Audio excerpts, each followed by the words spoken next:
A lot of spiritual people don't like the idea of God being a judge, that God would be judgmental. They think God's beyond all of that. He transcends that because morality and all this is illusion and that's all a human construct and God's too big for that.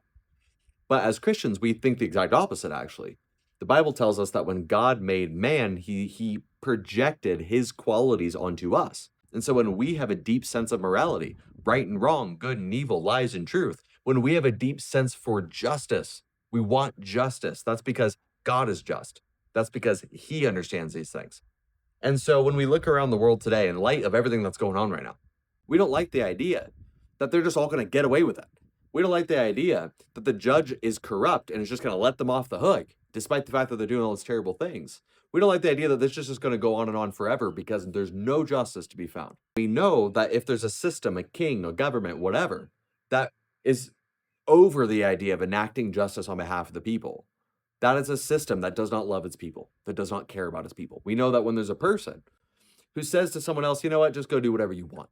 That's not love. That's a sign that person does not care, right? Because when we love people, we care about their choices. We have opinions on it. This is good for you. This is bad for you. Do this. Don't do this. That's all a sign of I care about this person. If I don't care about you, yeah, go do whatever you want. What do I care?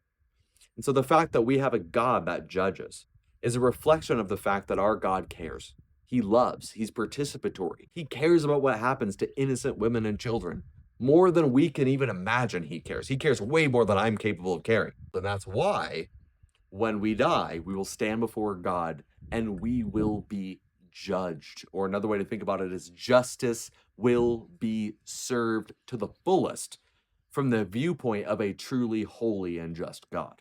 So yes, he's holy, he's just, there's reverence. But there's also a sign of it's because he loves, because he cares, and because he's actually participating in our world. Now, what's interesting is some people will say, they'll say, well, I don't like that idea of God being judgmental. But on the flip side, they'll say, and why does God allow evil? And they don't realize that you really can't ask that second question unless we establish that the first one exists and is good. Because otherwise, the answer to why does God allow evil is, what do you mean? There is no such thing as evil. What do you mean God transcends that? Why wouldn't he allow it? He's beyond all of that. So you can't even address that question unless we first establish that God is a judge, he is judgmental, he does have an opinion, and it's good that he does that, and we expect him to enact his justice on evil. Now, that second topic is an important topic, but that's a question for another video. But even by acknowledging that desire, God, why do you allow evil? Why don't you do something about that? Is a cry for God to be just and to judge. And that is a good thing. And we are grateful for God that he is that way. I hope that helps.